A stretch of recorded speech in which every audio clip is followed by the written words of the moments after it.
বুধবার জাতিসংঘ নিরাপত্তা পরিষদ কর্মকর্তারা বলেন, গাজার খাদ্য সংকট ও দুর্ভিক্ষ মানবসৃষ্ট এবং পরিকল্পিত বিপর্যয়। গাজায় দুর্ভিক্ষ ভয়াবহ আকার ধারণ করেছে। ইসরায়েলের অবরোধ ও হামলার মানবিক সহায়তা প্রবেশ বাধা সৃষ্টি হয়, আরও 10 জন ক্ষুধায় মারা গেছেন।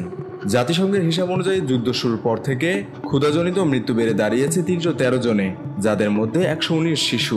জাতিসংঘের উপমানবিক প্রধান জয়েস মোসোয়া জানান, বর্তমানে 5 লাখেরও বেশি মানুষ অনাহার, দারিদ্র্য ও মৃত্যুর মুখে রয়েছে। সেপ্টেম্বরের শেষে এ সংখ্যা 6,40,000 ছাড়িয়ে যেতে পারে। গাজায় কার্যরত কেউ ক্ষুধার প্রভাবের বাইরে নেই। এটি কোনো খরা বা প্রাকৃতিক দুর্যোগের ফল নয়, এটি সৃষ্ট দুর্ভিক্ষ, যুদ্ধের কারণে সৃষ্ট মৃত্যু, ধ্বংস ও বাস্তুচ্যুতি পরিণতি।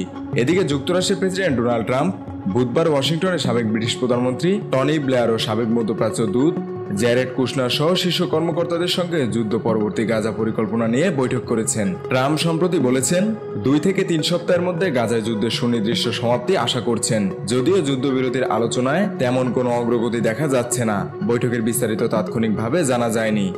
বিশেষজ্ঞদের মতে, যুদ্ধ পরবর্তী পুনর্গঠন পরিকল্পনা স্পষ্ট না হলে গাজায় পুনরুদ্ধার কার্যরত অসম্ভব হবে। ইসরায়েল ইতিমধ্যেই জানিয়েছে, তারা দীর্ঘমেয়াদে গাজায় সামরিক উপস্থিতি বজায় রাখবে। মেহেদী হাসান বাপ্পি, খুলনার চিত্র।